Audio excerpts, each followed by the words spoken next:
Welcome to The Hidden Load for the educators and leaders in medicine who hold everyone up. We will tackle the hard topics and help you conquer your chaos and get to calm, all by starting to acknowledge and remove that hidden load. This podcast is a space for us to name the things that are common but not normal. Each week, we'll look at the invisible weight you're carrying and explore practical coaching-based tools to help you find more calm, better boundaries, and a sense of purpose that doesn't require you to run on empty. I'm so glad that you've carved time out for yourself today. Let's get into the episode. Welcome back to The Hidden Load. I am your host, Dr. Santina, or Tina Wheat. Now, today, I want you to think back to the very first time that you clipped an ID badge to your scrubs or your white coat or just that dress outfit. Maybe it was the third year of medical school, or maybe it was day one of intern year, or maybe it was day one of nursing school, your first day in the clinic. Do you remember the physical weight of that badge? For most of us, that badge was not just a piece of plastic that got us through locked doors, though it certainly did that. It was also a suit of armor. That badge was the physical proof that we belonged in that room or on that floor and caring for patients. It said, I am an expert. It said, I have the answers and I am safe to trust. Now, in medicine, we are socialized to believe that our credentials are our identity. We spend decades accumulating titles, fellowships, and accolades. All of this while operating under the silent assumption that the more letters we have after our name, the more of a leader we become. I'm sure that many of you have the feeling of, I just need to learn more. I just need to finish that fellowship. I just need to finish that degree. But here is the hidden load that comes with this that we don't always discuss in our leadership retreats. That badge that we wear, it eventually can become a barrier. We start to feel like we lead from our credentials rather than leading from our character. We often feel this immense crushing pressure to be the all-knowing expert and to be that expert at all times. And so today, I want to talk about the expertise tax. That weight of trying to prove that we belong in the room and how that leads to a leadership style that doesn't just burn us out, but it actually suffocates the very teams that we are trying to inspire. And so we are going to look beyond the badge and look at what leadership looks like when we are finally able to take off that armor. Now, I would like to share with you a chapter of my own journey that I am not particularly proud of, but it is one that I think many of you will recognize. Many years ago, I transitioned into a major leadership role. On paper, I was ready. On paper, I had the training, the clinical skill, and for me in the moment, most importantly, I had the title. But inside, I was a mess.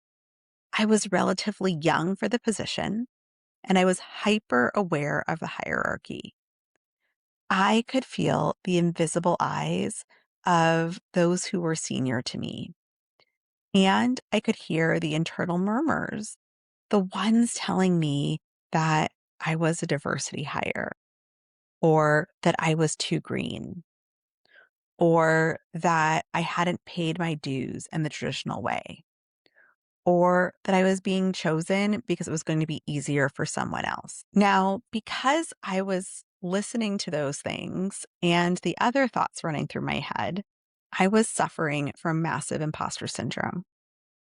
And I fell into the most common leadership trap in healthcare. I tried to outperform my insecurity.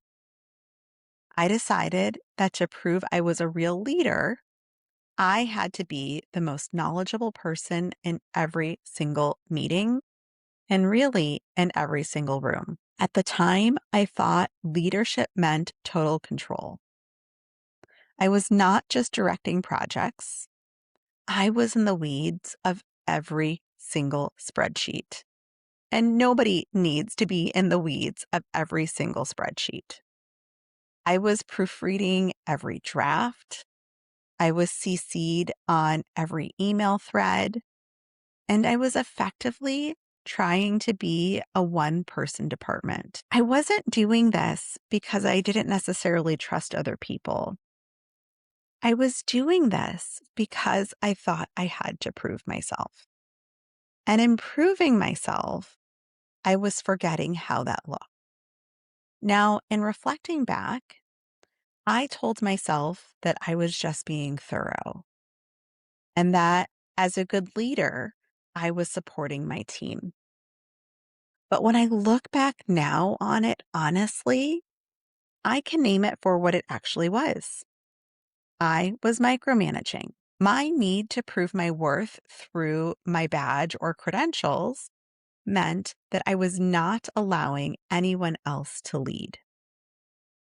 In reality, I was the bottleneck. I was frustrating my team because I was signaling every single day that I did not trust their expertise as much as I trusted my own. I was carrying the load of 5 people, not because the work required it, but because my ego was trying to protect the authority of that new badge. And what that felt like was driving through a snowstorm where you are holding on oh so tight and just hoping that you don't go sliding. Now, I'm glad that I can say today what that actually was, and I can watch out for it a little bit more as I continue to lead. And this reflection brings us to what I want to talk about today, what I'm going to call the expertise tax.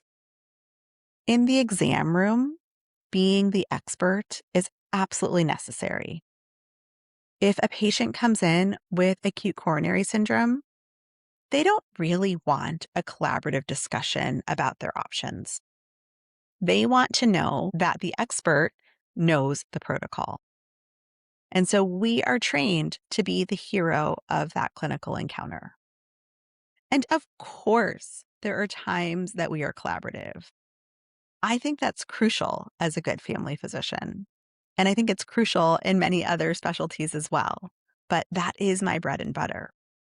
But there are still those times that we accept that we're the expert in the room and we have to make the recommendations. But when we're not talking about our patients, when we move into leadership, whether that is running a residency program, leading a clinic or a department, or being an educator, that hero identity can actually become a massive hidden load because now we feel like we have to perform as that leader. I want you to think about the ways that you potentially are performing as a leader.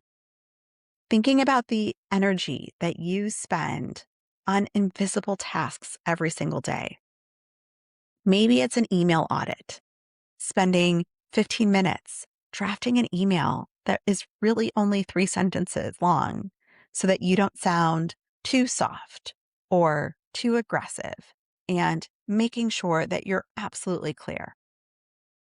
Or maybe it's the decision silo where you feel like you just cannot ask for help because a real leader should already know all of the answers. Or maybe it's the perfectionism shield where you are double checking a junior faculty's member's work until midnight because you are afraid that if they make a mistake, it will reflect poorly on you. Or maybe it's the conversations running through your head where you spend tons of time thinking through what you did say, what you didn't say, what you should have said, and if it came across how you were hoping. Why do we all do this? Well, we do it in part because medicine is a shame based culture.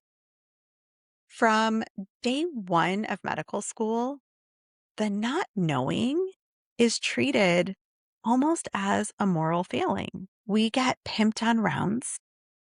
We are all ranked against our peers. And that is before we have our first job. By the time we reach leadership, the idea of being wrong, well, it feels like an existential threat. So we carry the load of perfectionism as a defense mechanism. But perfectionism, that just isn't leadership. Perfectionism is a high end version of fear. So, how do we move past that? How do we put this down? Well, we have to shift our identity from the hero leader over to the host leader. And there's a few ways we can think about doing this. First, let's talk about the I don't know power move. One of the most liberating things you can do for your team is to sit in a meeting, listen to a complex problem, and say, I actually don't know. I don't have the solution for this yet, but I trust the expertise in this room to find it.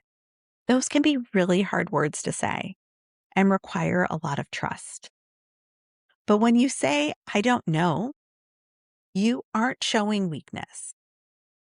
You are creating a vacuum intentionally that your team will be able to fill with their own brilliance. You are moving the load from your shoulders to the collective strength of the group. You are lightening the load.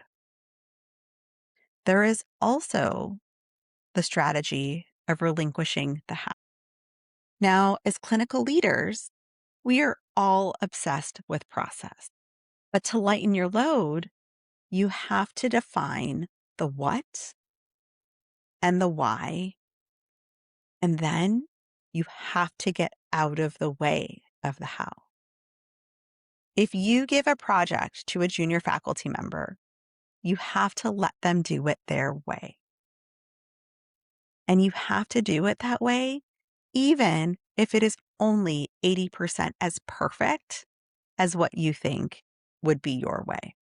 That 20% gap is the price of their growth, and it's the price of your freedom. And it might surprise you. There might be amazing innovation that comes through that is even better than what you planned on. And then the last strategy that I want to talk about is having a professional standard of care. We have a legal standard of care for patients.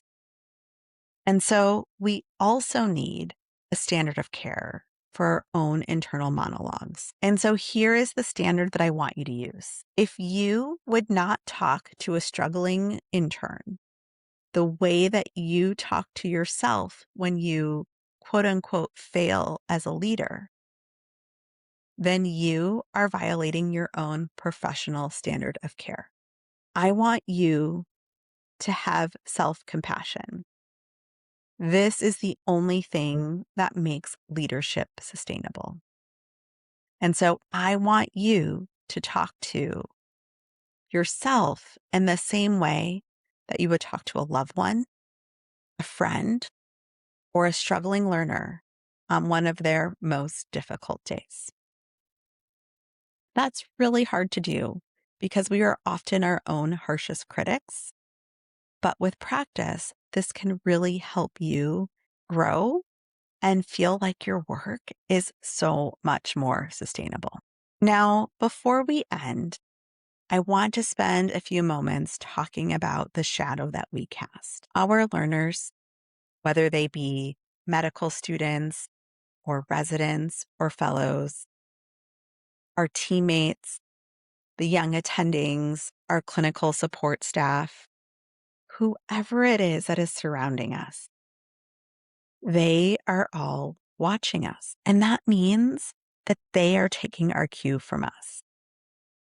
If they see us white knuckling our leadership roles. Maybe that's them seeing us stressed or controlling and unable to disconnect and unable to say that we don't know. Well, then they are going to look at our lives and say, well, I might want to be the clinician, but I certainly don't want that leadership job, or I certainly don't want that educator job. When we do that, we are inadvertently killing the pathway of future leaders. We're doing that by making leadership look like a life sentence of misery. And I don't believe that it has to be.